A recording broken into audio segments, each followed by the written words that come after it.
여러분, 안녕하세요.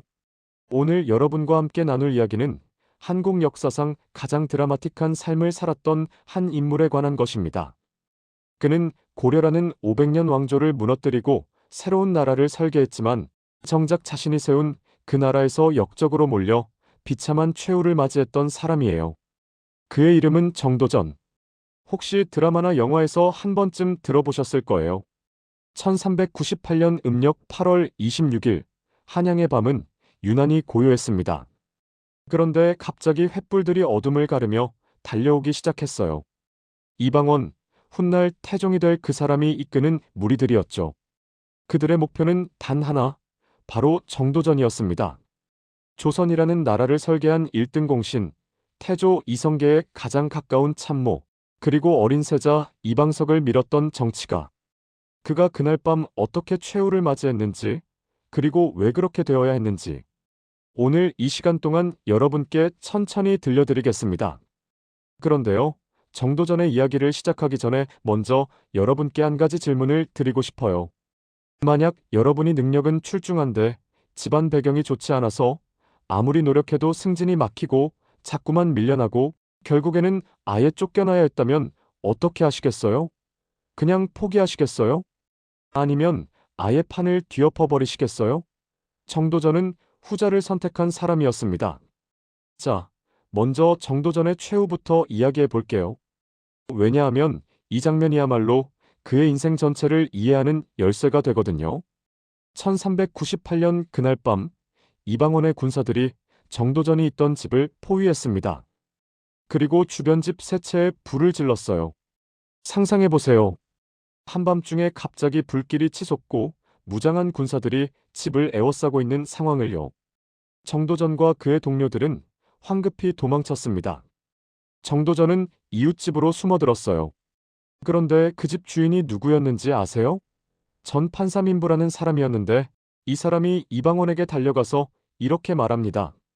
배가 볼록한 사람이 제 집에 들어왔습니다. 여기서 잠깐 정도전의 외모에 대해 말씀드려야 할 것 같아요. 정도전은 꽤 통통한 체격이었다고 해요. 본인도 자신의 외모를 묘사하면서 뺨이 풍요하고 배가 나왔다라고 했거든요. 요즘으로 치면 아저씨 뱃살? 그런 느낌이었던 거죠. 그래서 숨어 있어도 바로 티가 났던 거예요.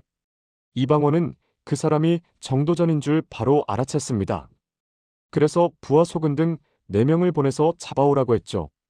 조선왕조실록에 따르면 정도전은 침실 안에 작은 칼을 쥐고 숨어 있었는데 소근이 꾸짖자 그 칼을 던지고 엉금엉금 기어서 나왔다고 해요. 그리고 이렇게 말했다는 거예요. 제발 죽이지 마시오. 한마디만 하고 죽겠습니다. 이방원 앞에 끌려간 정도전은 이렇게 애원했다고 합니다.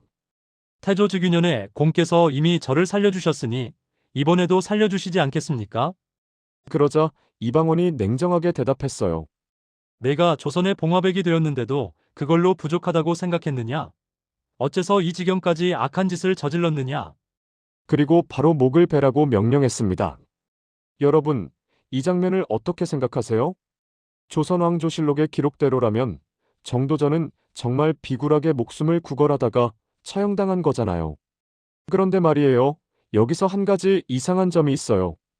비굴하게 목숨을 구걸했다는 사람이 왜 단검을 쥐고 있었을까요? 생각해보세요. 정말로 처음부터 항복할 생각이었다면 칼을 왜 들고 있었겠어요? 어쩌면 끝까지 저항하려다가 상황이 불리해지니까 어쩔 수 없이 포기한 게 아닐까요? 아니면 이 기록 자체가 조작된 건 아닐까요? 실제로 많은 역사학자들이 이 부분을 의심하고 있어요. 왜냐하면 조선왕조실록의 이 부분은 정도전을 죽인 장본인인 이방원이 왕이 된 뒤에 편찬된 거거든요. 승자의 역사라는 거죠.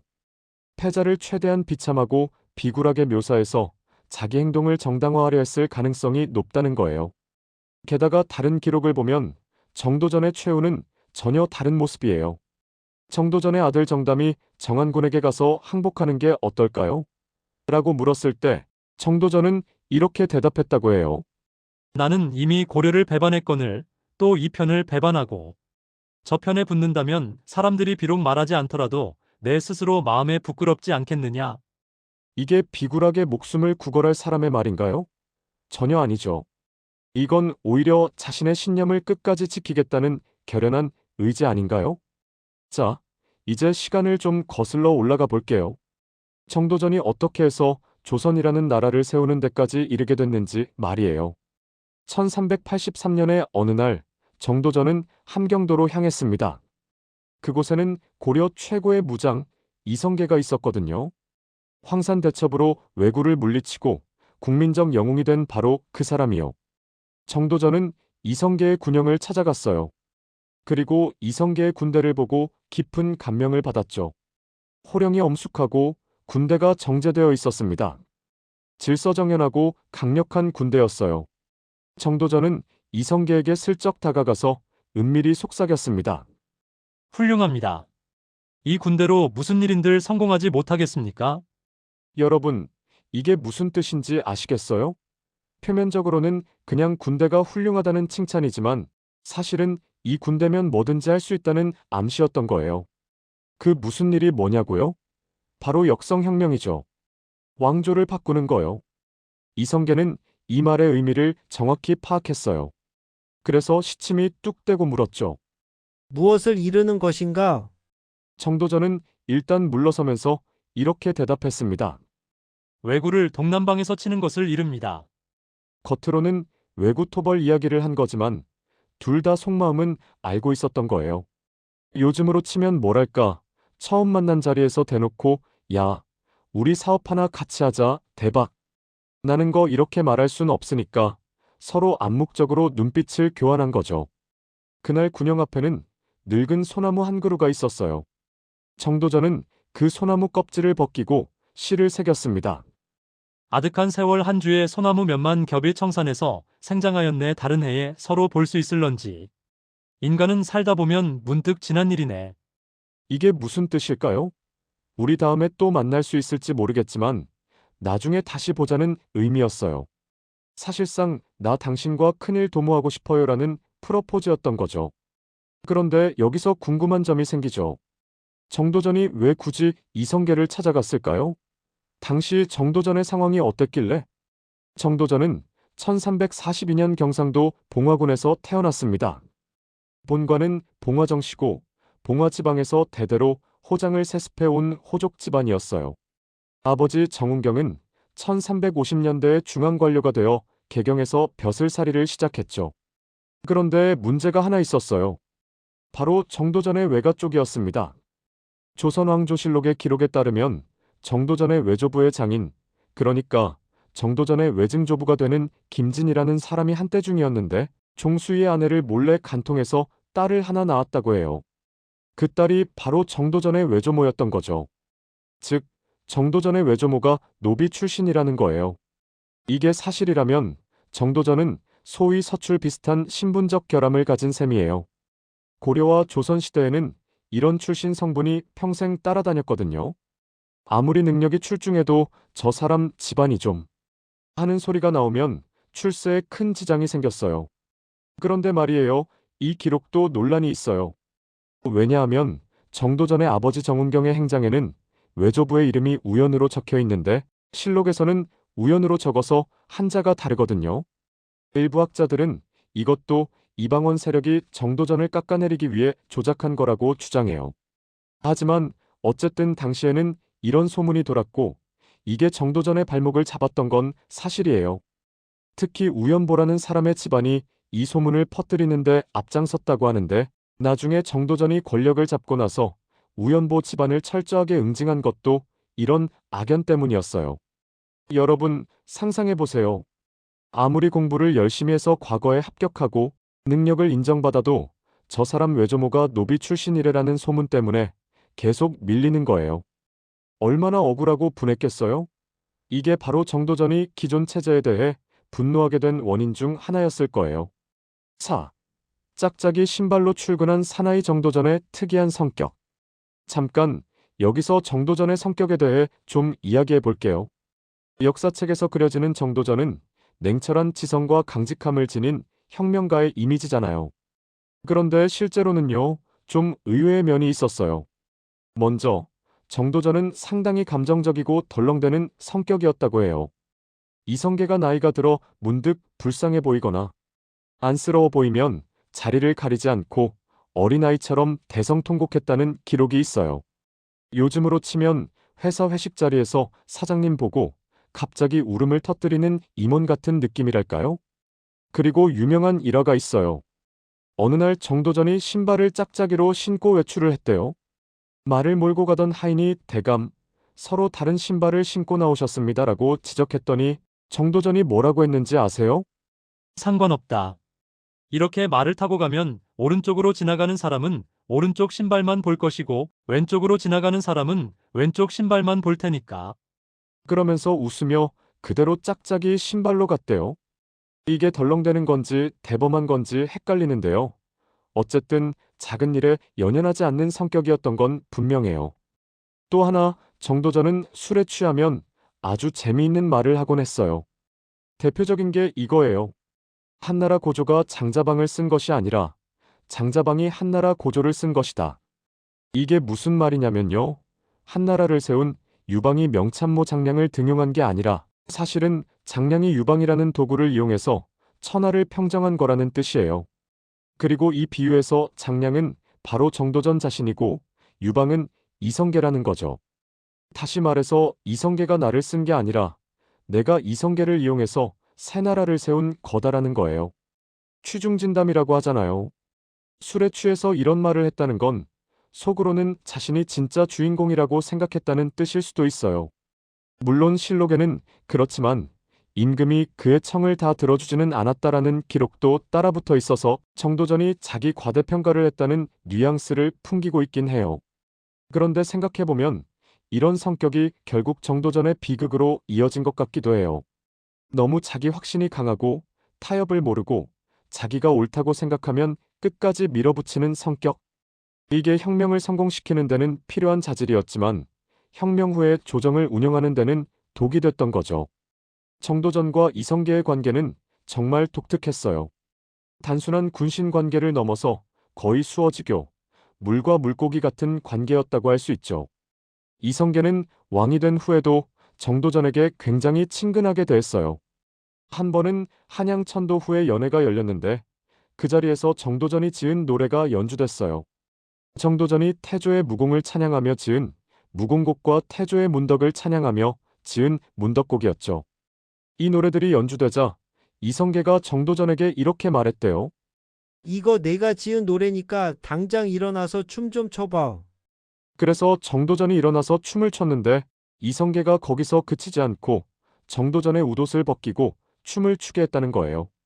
그리고 함께 흥겹게 놀았다고 합니다. 여러분, 이게 얼마나 파격적인 장면인지 아세요? 조선시대, 아니 고려시대에도 임금 앞에서 웃옷을 벗는다는 건 상상도 못할 일이에요. 그것도 연회 자리에서요. 이건 이성계가 정도전을 그만큼 가까운 사람으로 여겼다는 뜻이에요. 형식적인 군신 관계가 아니라 진짜 친구처럼 대했던 거죠.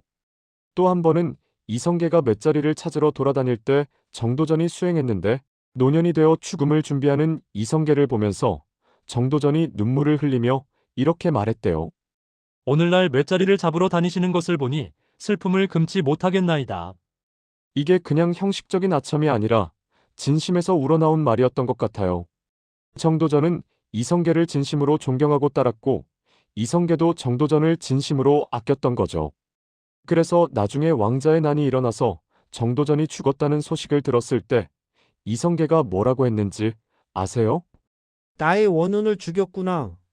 원운이라는 건 으뜸가는 공신이라는 뜻이에요. 이성계에게 정도전은 그만큼 소중한 사람이었던 거예요. 6. 술수하는 자 따위의 말은 믿을 수 없다. 경복궁 위치를 둘러싼 논쟁. 자, 이제 조선 건국 이후의 이야기로 넘어가 볼게요. 1392년에 조선이 건국되고 이성계는 새로운 수도를 만들기로 결정했어요. 바로 한양이죠. 그런데 경복궁의 위치를 정하는 과정에서 재미있는 일이 벌어졌어요. 무학대사와 정도전이 의견 충돌을 한 거예요. 무학대사는 북악산 서쪽에 궁궐을 지어야 한다고 주장했어요. 풍수지리적으로 그곳이 더 좋다는 거였죠. 반면에 정도전은 북악산 남쪽에 지어야 한다고 주장했어요. 무학대사의 논리는 이랬어요. 북악산 남쪽에 경복궁을 지으면 정룡이 쇠하고 박룡이 흥한다는 거예요. 정룡은 장자, 그러니까 맏아들을 뜻하고 박룡은 장자 이외의 아들을 뜻해요. 다시 말해서 거기에 궁궐을 지으면 맏아들이 아닌 다른 아들이 왕위를 차지할 거다라는 예언이었던 거죠. 그런데 정도전은 풍수지리를 믿지 않았어요. 그는 철저한 성리학자였고 풍수지리 같은 건 미신이라고 생각했거든요. 그래서 이렇게 말했어요. 술수하는 자 따위의 말은 믿을 수 없습니다. 결국 경복궁은 정도전의 의견대로 북악산 남쪽에 지어졌어요. 그리고 궁궐의 이름이나 전각의 이름도 정도전이 지었죠. 경복궁이라는 이름도 정도전이 지은 거예요.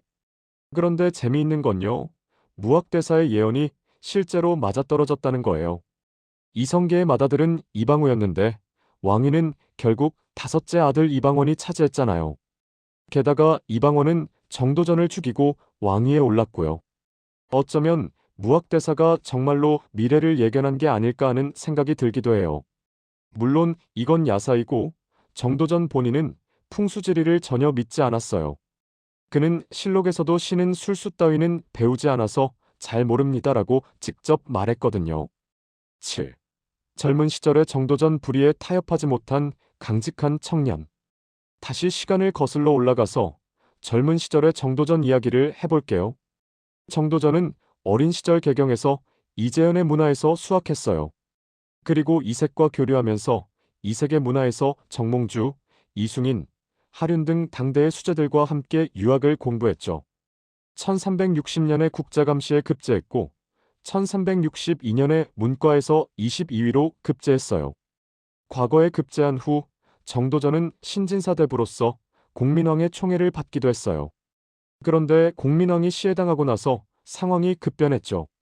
당시 고려 조정에서는 친원파와 친명파가 대립하고 있었어요. 원나라가 몰락하고 명나라가 새로운 강자로 떠오르는 상황에서 어느 쪽을 따를 것인가를 두고 갈등이 벌어진 거예요. 정도전은 친명파였어요. 원나라와는 단교하고 명나라와 친해지자고 주장했죠. 그런데 당시 권력을 잡고 있던 이인임 등 권문세족은 친원파였어요. 정도전은 이들과 정면 대립했고 결국 눈밖에 나서 유배당했습니다. 여기서 정도전의 성격이 드러나요. 다른 신진사대부들은 하나둘씩 현실과 타협했어요. 어떤 사람은 권신들에게 줄을 서기도 했고 어떤 사람은 입 닫고 조용히 지내기도 했죠. 그런데 정도전은 끝까지 굽히지 않았어요. 그 결과가 뭐였냐면요. 다른 동료들이 복직할 때도 정도전만 복직하지 못했어요. 경외종편이라는 처분을 받았는데 이건 다른 지역에서는 뭘 해도 되지만 도성에는 절대 들어오지 말라는 뜻이에요. 정치 활동을 완전히 금지시킨 거죠. 정도전은 이후 여기저기를 떠돌아다니며 후진들을 양성했어요. 삼봉제라는 학당을 세우고 강의를 했는데 그때마다 정도전을 싫어하는 권문세족의 사람들이 쳐들어와서 학당을 강제로 헐어버렸대요. 무려 3번이나요. 상상해보세요. 열심히 학당을 세우고 학생들을 가르치는데 갑자기 깡패들이 쳐들어와서 건물을 부숴버리는 거예요. 한 번도 아니고 3번이나요. 얼마나 억울하고 분했겠어요?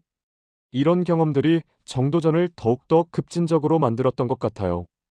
이 나라는 뒤엎어야 한다는 생각이 점점 더 확고해졌던 거죠. 정도전은 유배 생활을 하면서 중요한 변화를 겪었어요. 원래 그는 사대부로서 어느 정도 엘리트 의식이 있었거든요. 백성들을 가르치고 이끌어야 할 대상으로 봤던 거죠. 그런데 유배지에서 실제로 백성들과 함께 생활하면서 그의 생각이 바뀌었어요. 백성들이 단순히 어리석은 존재가 아니라 나름의 지식과 지혜를 가지고 있다는 걸 알게 된 거예요. 정도전이 나중에 쓴 조선경국전에는 이런 구절이 있어요. 백성은 지극히 약하지만 힘으로 위협할 수 없고 지극히 어리석지만 지혜로서 속일 수 없는 것이다. 백성이 임금을 버리고 따르는 데에 있어서는 털끝만 한 여지도 용납되지 않는다. 이게 무슨 뜻이냐면요. 백성들이 비록 힘도 없고 배우지도 못했지만 그렇다고 해서 권력자가 마음대로 휘두를 수 있는 존재가 아니라는 거예요. 백성의 마음을 얻지 못하면 아무리 강한 권력도 무너진다는 거죠. 이건 굉장히 민본주의적인 생각이에요. 요즘으로 치면 국민이 주인이다라는 민주주의 정신과도 통하는 거죠.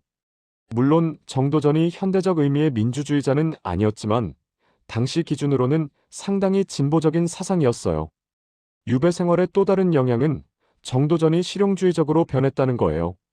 책에서 배운 이론만이 아니라 현실에서 실제로 적용할 수 있는 방법을 중시하게 된 거죠. 이게 나중에 그가 조선이라는 나라를 설계할 때 큰 도움이 됐어요. 여러분, 지금까지 정도전의 좋은 면만 이야기한 것 같은데요. 사실 정도전에게는 상당히 잔혹한 면도 있었어요. 특히 조선 건국 후에 구세력을 숙청하는 과정에서요. 대표적인 예가 스승 이색에 대한 태도예요. 이색은 정도전의 스승이었어요. 정도전이 젊은 시절에 이색의 문화에서 공부했고 정몽주, 이숭인 등과 함께 학문을 연마했죠.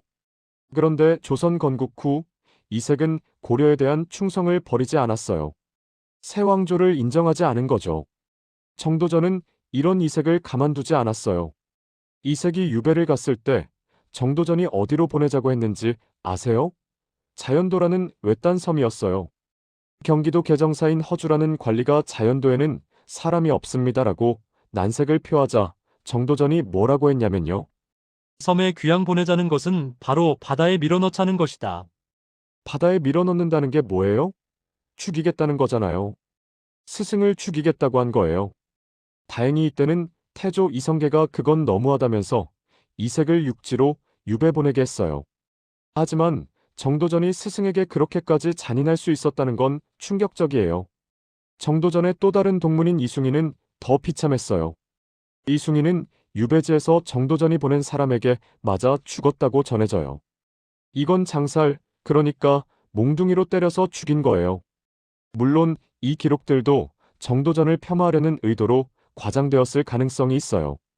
하지만 정도전이 자기 편이 아닌 사람들에게 굉장히 가혹했다는 건 사실인 것 같아요. 우연보 집안에 대한 복수도 유명해요. 우연보 집안 사람들이 정도전의 외조모가 노비 출신이라는 소문을 퍼뜨리고 정도전의 승진을 막았다고 하는데요. 정도전이 권력을 잡은 후에 우연보의 5 아들 중 3명을 곤장형으로 죽여버렸어요. 이 때문에 지금까지도 우씨 집안에서는 정씨와 혼인하지 말아라고 가르친다는 이야기가 있어요. 600년이 넘은 원한이 아직까지 이어지고 있는 거죠. 정도전의 성격을 보여주는 또 하나의 재미있는 일화가 있어요. 태평한화 골개전이라는 책에 나오는 이야기인데요. 어느 날 정도전, 이숭인, 권근 3사람이 모여서 각자 인생에서 가장 즐거운 일이 뭔지 이야기를 나눴대요. 먼저 이숭인이 말했어요. 조용한 산방에서 시를 짓는 것이 평생의 즐거움이다. 아, 이건 진짜 문인다운 대답이죠. 세속을 떠나서 자연 속에서 시를 쓰며 사는 삶. 로맨틱해요. 다음으로 권근이 말했어요. 따뜻한 온돌에서 화로를 끼고 앉아 미인 곁에서 책을 읽는 것이 최고의 즐거움이다. 오, 이것도 꽤 솔직한 대답이네요. 따뜻하고 아늑한 방에서 예쁜 사람 옆에 앉아서 책 읽는 거. 소확행이라고 할 수 있겠죠. 그럼 정도전은 뭐라고 했을까요? 첫눈이 내리는 겨울날 가죽옷을 입고 준말을 타고 누런 개와 푸른 매를 데리고 평원에서 사냥하는 것이 가장 즐거운 일이다. 여러분, 이 3사람의 대답이 얼마나 다른지 보이세요? 이숭인과 권근은 조용하고 평화로운 삶을 꿈꾸는데 정도전은 역동적이고 활동적인 삶을 꿈꾸는 거예요. 말 타고 들판을 누비면서 사냥하는 거요. 이게 바로 정도전의 성격을 보여주는 거예요. 그는 서재에 앉아서 책만 읽는 학자가 아니었어요. 행동하는 지식인이었던 거죠. 이런 성격이 결국 그를 혁명가로 만든 게 아닐까요? 정도전과 정몽주의 관계는 정말 복잡해요. 2사람은 같은 스승 밑에서 공부한 동문이었고 한때는 아주 친한 친구였어요. 정도전은 삼봉집에서 정몽주를 극찬하는 글을 여러 편 남겼어요. 정몽주에게서 각종 유교 경전과 성리학, 시를 배웠다고 했고 정몽주의 학식과 인품을 칭찬하면서 자신은 그에 비하면 비천하고 졸렬하다고까지 했어요. 또 정몽주를 우리나라 도덕과 문장의 으뜸이라고 극찬했고 자신이 불교를 배척하는 운동을 하는 것도 정신적으로 정몽주를 의지하기 때문이라고 말했어요. 그런데 문제는 2사람의 정치적 입장이 달랐다는 거예요. 정몽주는 고려 왕조에 대한 충성을 버리지 않았어요. 반면에 정도전은 고려를 무너뜨리고 새 왕조를 세우는 쪽으로 가고 있었죠. 결국 두 사람은 정치적으로 완전히 갈라서게 됐어요. 1391년에는 정몽주 세력에 의해 정도전이 유배를 가기까지 했어요. 그리고 1392년에 정몽주가 이방원에 의해 살해당하고 그 후 조선이 건국됐죠. 그런데 여기서 의문이 생겨요. 조선왕조실록에는 정도전이 정몽주를 헐뜯고 참수했다고 나와 있거든요. 심지어 나중에 원수지간이 됐다고까지 해요. 하지만 이게 사실인지는 의문이에요. 왜냐하면 정도전이 정몽주를 극찬한 글들이 삼봉집에 그대로 남아있거든요. 만약 정말로 원수가 됐다면 그런 글들을 왜 그대로 뒀겠어요? 다 없애버렸어야 하지 않나요? 일부 학자들은 정도전과 정몽주가 원수가 됐다는 기록도 이방원 측에서 조작한 거라고 주장해요. 정도전을 최대한 나쁜 사람으로 만들기 위해 스승도 배신하고 친구도 배신하는 사람으로 그린 거라는 거죠. 진실이 뭔지는 알 수 없지만 어쨌든 정도전과 정몽주의 관계가 단순하지 않았다는 건 분명해요. 개인적으로는 친했지만 정치적으로는 갈라설 수밖에 없었던 그런 복잡한 관계였던 거죠. 조선 건국 후 가장 큰 문제 중 하나는 누가 다음 왕이 될 것인가 하는 것이었어요. 이성계에게는 아들이 여러 명 있었거든요. 첫 번째 부인 신의왕후 한씨에게서 6 아들이 있었어요. 이방우, 이방과, 이방애, 이방간, 이방원, 이방현. 그리고 두 번째 부인 신덕왕후 강씨에게서 2 아들이 있었는데 이방번과 이방석이었죠. 정상적으로라면 장자인 이방우가 세자가 되어야 하는데 이성계는 막내 아들 이방석을 세자로 삼았어요. 왜냐하면 이방석이 현재 부인인 신덕왕후 강씨의 아들이었거든요. 이성계는 강씨를 굉장히 사랑했고 그녀의 아들을 후계자로 삼고 싶었던 거예요. 정도전은 이 결정을 지지했어요. 이성계의 의중대로 이방석을 세자로 밀었죠. 그런데 이게 문제였어요. 왜냐하면 적장자를 세자로 삼는 게 성리학의 근본 질서였거든요. 정도전 자신이 그토록 성리학을 강조하면서 불교를 배척했는데 정작 세자 책봉에서는 성리학의 원칙을 어긴 거예요. 이게 신의왕후 소생의 왕자들, 특히 이방원의 분노를 샀어요.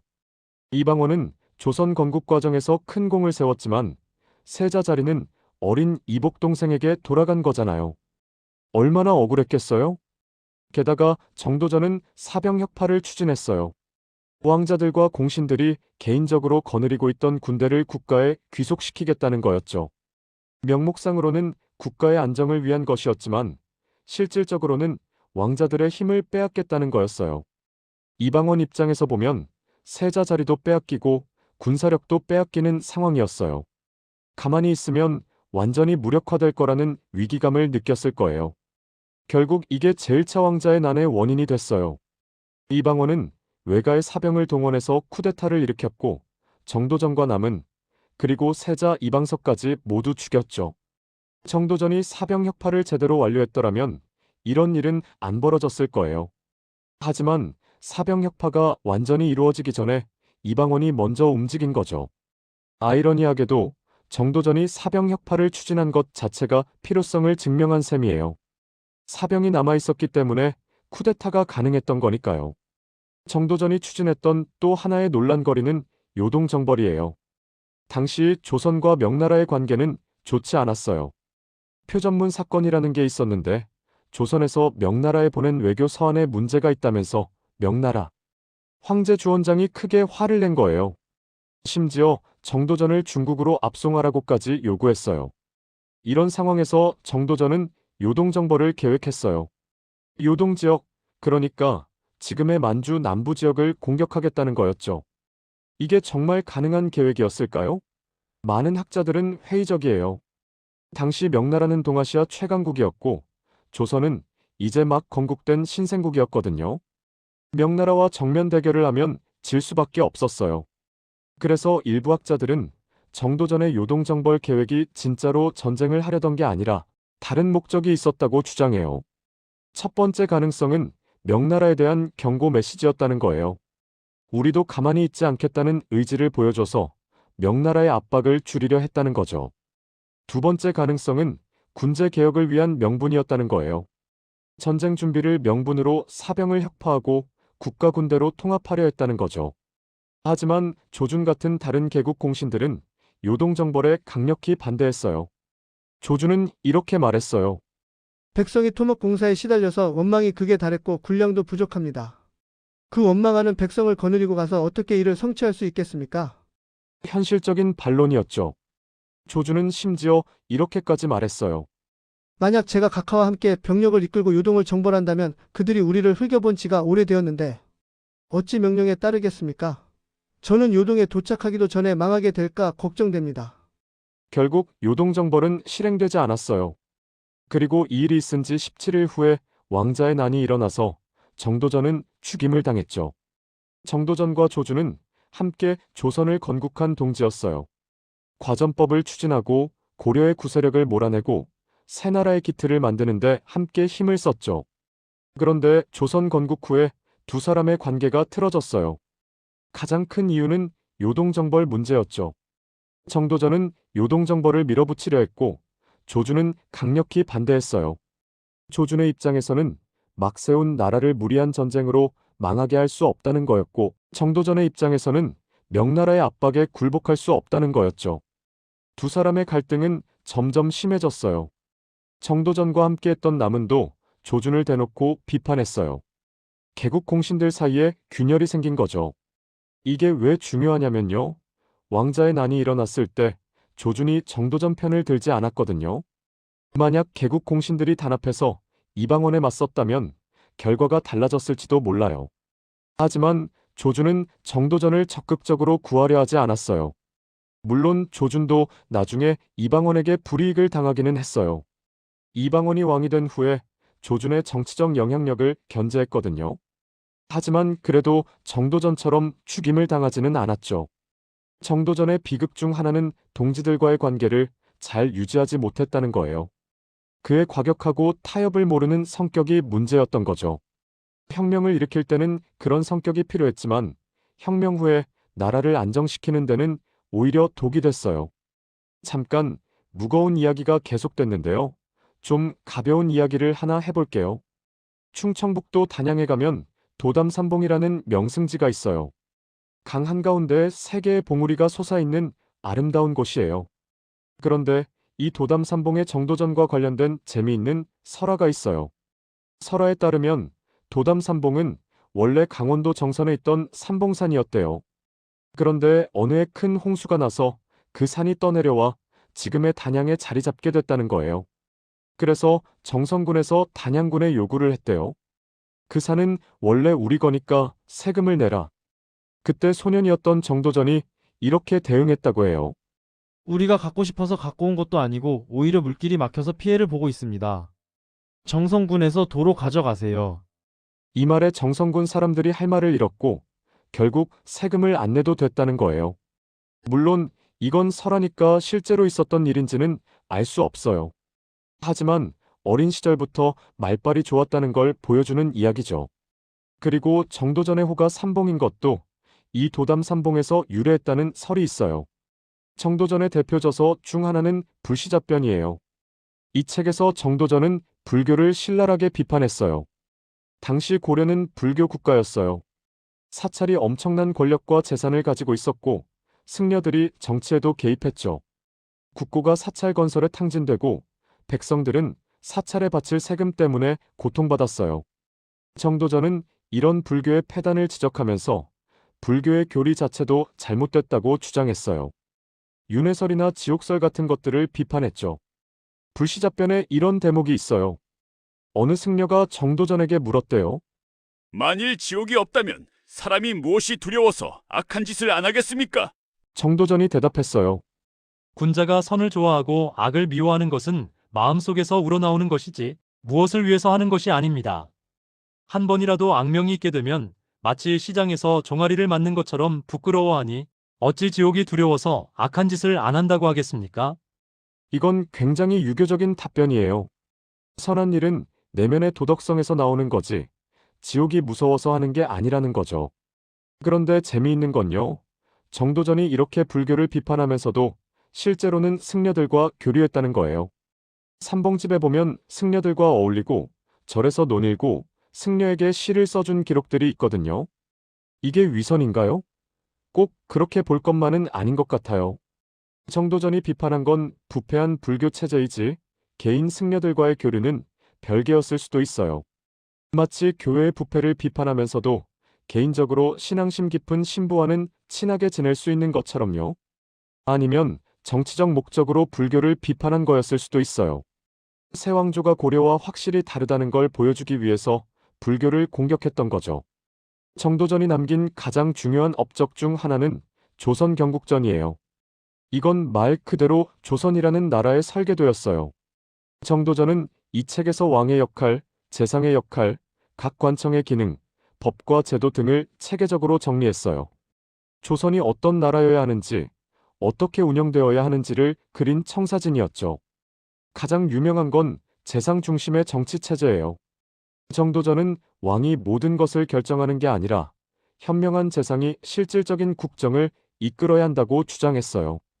왜 그랬을까요? 왕은 혈통으로 결정되잖아요. 그런데 혈통이 좋다고 해서 능력이 있는 건 아니에요. 현명한 왕이 있을 수도 있지만 어리석은 왕이 있을 수도 있죠. 만약 어리석은 왕이 모든 권력을 쥐고 있다면 나라가 망하는 거예요. 그래서 정도전은 능력으로 선발된 재상이 왕을 보좌하고 필요하면 왕을 견제할 수 있어야 한다고 생각했어요. 조선 경국전에는 이런 구절이 있어요. 군주는 재질의 혼명강약이 같지 않기 때문에 항상 총재의 지도를 받아야 한다. 혼명강약은 어둡고 밝고 강하고 약하다는 뜻이에요. 왕마다 능력이 다르니까 어리석은 왕도 있을 수 있고 그럴 때는 재상이 지도해야 한다는 거죠. 이건 당시 기준으로 굉장히 파격적인 생각이었어요. 왕권이 절대적이던 시대에 왕을 견제하는 시스템을 제안한 거니까요. 물론 현대적 의미의 민주주의나 입헌군주제는 아니었지만 그 방향으로 가는 씨앗 정도는 됐던 거예요. 정도전이 품었던 또 하나의 이상은 토지 개혁이었어요. 당시 고려 말의 토지 상황은 엉망이었어요. 권문 세족들이 토지를 독점하고 있었고 농민들은 경작할 땅이 없었죠. 부자들은 밭두둑이 이어질 정도로 토지가 많았지만 가난한 사람들은 송곳 꽂을 땅도 없었어요. 정도전은 이걸 바로잡고 싶었어요. 국가가 모든 토지를 몰수해서 백성들에게 균등하게 나눠주자는 계민수전 정책을 구상했죠. 요즘으로 치면 토지 국유화 후 재분배 같은 개념이에요. 하지만 이게 실현됐을까요? 아니요. 완전히 실패했어요. 왜냐하면 토지를 가진 귀족들이 격렬하게 반대했거든요. 자기 재산을 빼앗기겠다는데 누가 좋아하겠어요? 개혁파 내부에서도 이렇게까지 급진적인 개혁은 무리라는 의견이 많았어요. 결국 실제로 시행된 건 조준이 제안한 과전법이었어요. 이건 정도전의 계획보다 훨씬 온건한 거였어요. 모든 백성에게 토지를 나눠주는 게 아니라 관료들에게만 토지를 나눠주는 방식이었죠. 정도전은 조선 경국전에서 이 상황을 이렇게 한탄했어요. 당시의 국가 세족들이 자기들에게 불편한 까닭으로 입을 모아 비방하고 원망하면서 여러 가지로 방해하여 이 백성들로 하여금 지극한 정치의 혜택을 입지 못하게 하였으니 어찌 한탄스러운 일이 아니겠는가. 하지만 그래도 완전히 부정적으로만 본 건 아니었어요. 백성에게 토지를 분배하는 일이 비록 옛사람에게는 미치지 못하였으나 전조의 문란한 제도에 비하면 어찌 만배나 낫지 않겠는가. 고려 말보다는 낫다는 위로였죠. 완벽하지는 않지만 그래도 진전은 있었다는 거예요. 정도전의 업적 중에서 덜 알려진 것 중 하나가 지방 통치제도 개혁이에요. 고려 말에는 지방 수령 자리에 권문 세족의 무자격자들이 청탁으로 임명되는 일이 많았어요. 심지어 과거도 통과하지 못한 사람이나 노비 출신까지 수령이 되는 경우도 있었죠. 그러니 지방 행정이 엉망이었어요. 정도전은 이걸 바로잡으려고 여러 가지 개혁을 추진했어요. 첫째, 지방 수령은 되도록 과거 합격자로 임명하도록 했어요. 그렇지 못한 경우에도 최소한 간이 시험이라도 거치게 했죠. 둘째, 서울에서 고위직을 하려면 먼저 지방 수령으로 재직하면서 좋은 성과를 거두어야 한다는 원칙을 세웠어요. 이건 중앙과 지방의 인사 교류를 활성화하려는 거였죠. 셋째, 수령평가 제도에 정성평가 항목을 넣었어요. 왜냐하면 가난하거나 척박한 고을을 맡은 수령은 성과를 내기 어려우니까 그런 사람들이 불이익을 받지 않도록 배려한 거예요. 넷째, 중앙각 부처에서 수시로 지방에 특별 파견을 보내는 관행을 줄였어요. 그래야 지방 수령이 자율적으로 일할 수 있으니까요. 다섯째, 천거 제도를 보완했어요. 천거자도 하위직으로 받되 문제가 생기면 천거한 사람도 처벌받도록 했죠. 이건 청탁을 막으려는 거였어요. 이런 개혁들 중 일부는 정도전 사후에 폐지되기도 했지만 상당 부분은 조선 왕조가 망할 때까지 유지됐어요. 덕분에 조선은 고려보다 훨씬 체계적인 지방 행정을 할 수 있었죠. 정도전이 죽고 나서 그의 가족들은 어떻게 됐을까요? 다행히 이방원은 정도전의 가족까지 몰살시키지는 않았어요. 왕자의 난 당시 정도전의 아들 정령, 정유, 정담이 아버지와 함께 죽었지만 맏아들 정진은 지방에 있어서 화를 면했어요. 정진은 한때 전라도 수군의 일개 병사로 강등되어 9년간 수병 생활을 했어요. 아내도 노비로 전락했고요. 하지만 불과 몇 년 후에 이방원은 정진을 복권시켰어요. 판나주 목사로 임명해서 관직에 복귀시킨 거죠. 왜 그랬을까요? 정확한 이유는 알 수 없지만 이방원이 정도전을 완전한 역적으로 보지는 않았던 것 같아요. 정치적으로 제거해야 할 적이었지만 역모를 꾸민 역적은 아니었던 거죠. 그래서 그의 가족까지 멸족시키지 않았고 나중에 복권도 시켜준 거예요. 정진의 증손자인 정문영은 세종 때 문과에 급제해서 세조 때 우의정, 성종 때 영의정까지 올랐어요. 정도전의 문집인 삼봉집을 재편찬하기도 했고 연산군 때도 우의정에 제수됐어요. 그때 대관들이 반대했는데요. 재미있는 건 역적 정도전의 후손이라서 안 된다는 논리는 꺼내지 않았다는 거예요. 왜냐하면 이미 정도전의 가문은 왕명으로 복권됐고 고위 관료도 역임했으니까요. 그래서 벼슬살이 오래 하는 동안 딱히 칭찬할 만한 일이 없습니다라는 궁색한 논리를 들었다고 해요. 정도전의 후손들은 이후로도 대대로 고관대작을 지냈고 봉화정 씨 가문은 오늘날까지 이어지고 있어요. 유명한 정봉주 전 국회의원도 정도전의 후손이라고 해요. 20일 473년 만에 복권 흥선대원군과 경복궁. 정도전 개인의 공식적인 명예회복은 언제 이루어졌을까요? 놀랍게도 조선이 거의 망하기 직전인 1871년, 그러니까 정도전이 죽은 지 473년이 지나서야 이루어졌어요. 흥선대원군 섭정기 때였죠. 왜 그때서야 복권됐냐면요. 흥선대원군이 경복궁을 중건했기 때문이에요.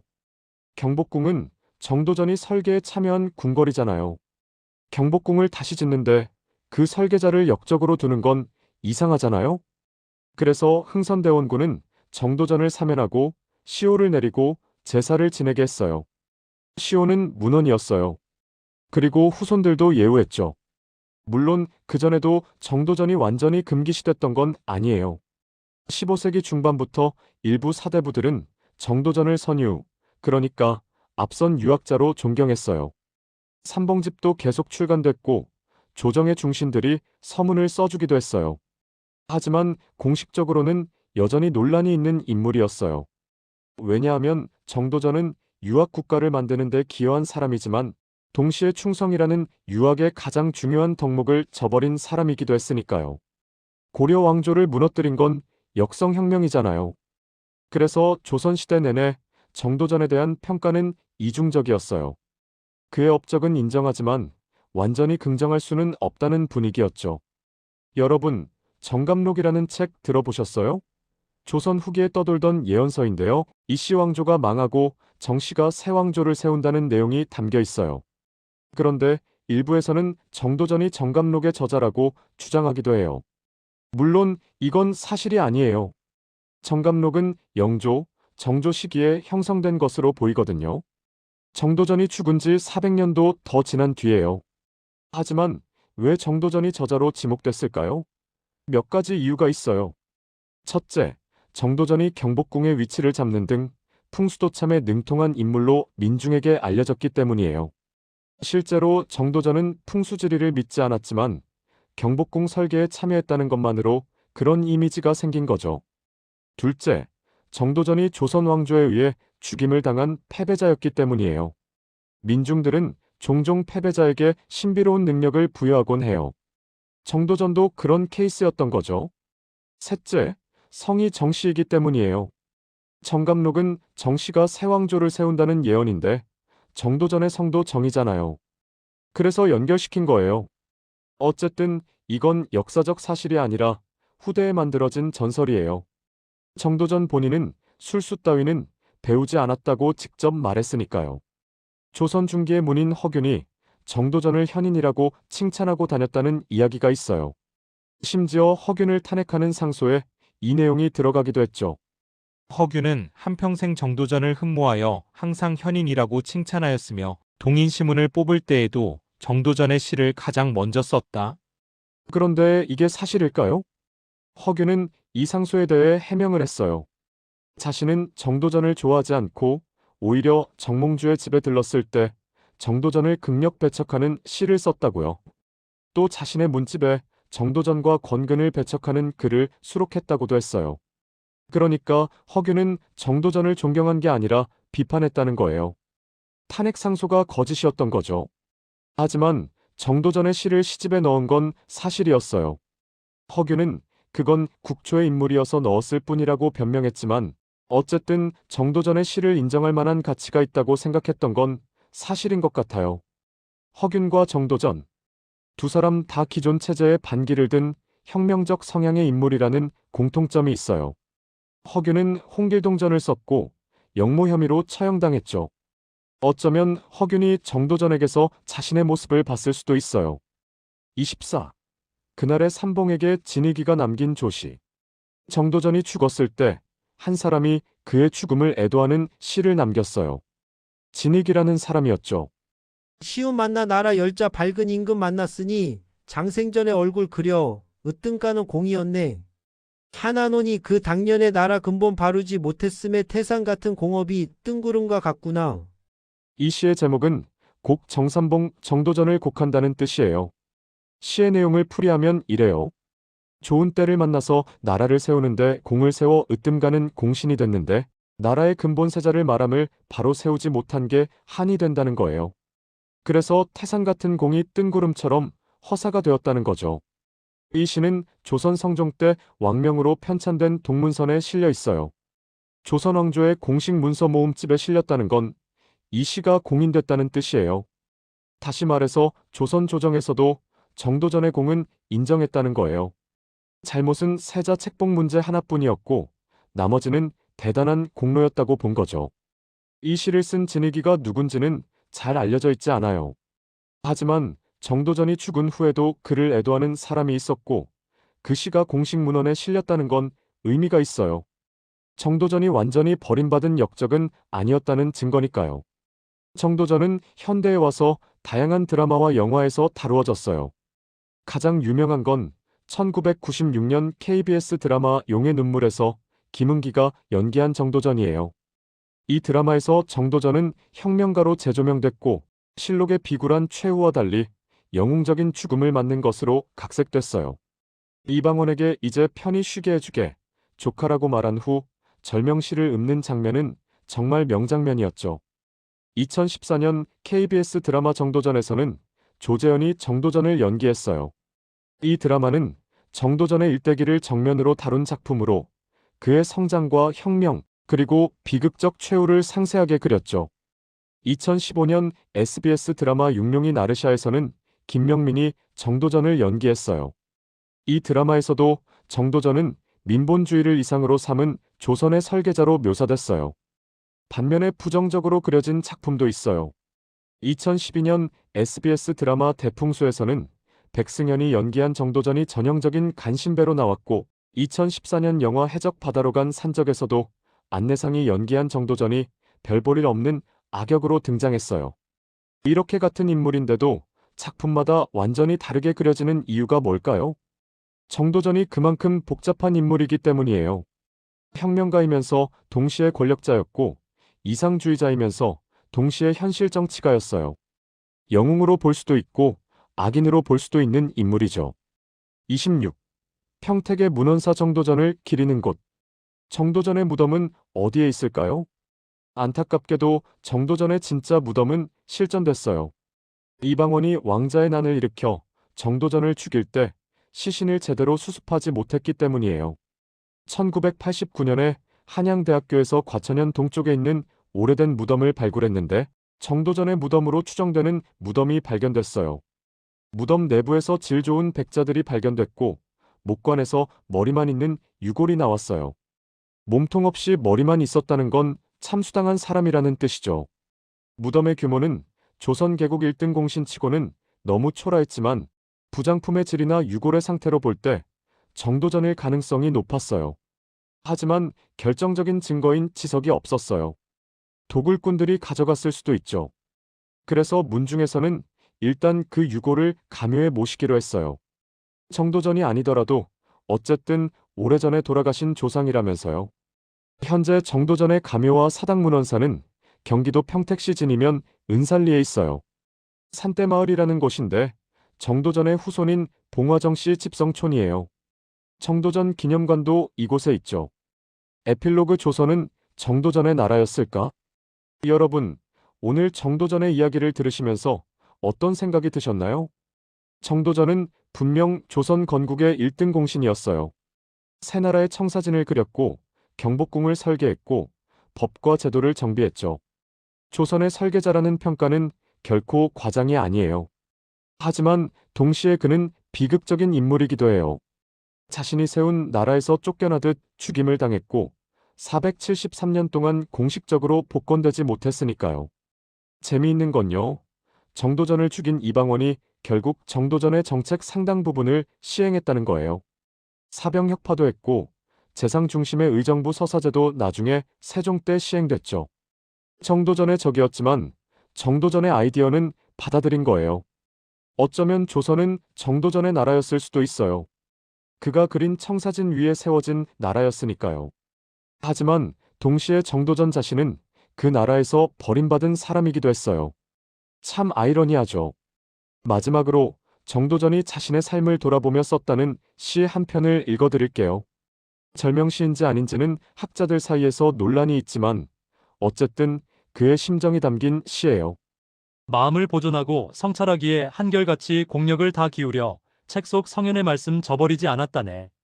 30년 긴 세월 쉬지 않고 고난 속에 쌓아온 사업 성정에 한 번 취하니 모두 허사가 되었구나. 30년을 바쳐서 쌓아온 일이 하룻밤에 무너졌어요. 그 심정이 얼마나 허망했을까요?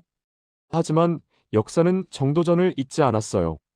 그의 이름은 지금도 한국사의 중요한 부분으로 남아있고 그의 이상은 조선이라는 나라를 통해 500년간 이어졌어요.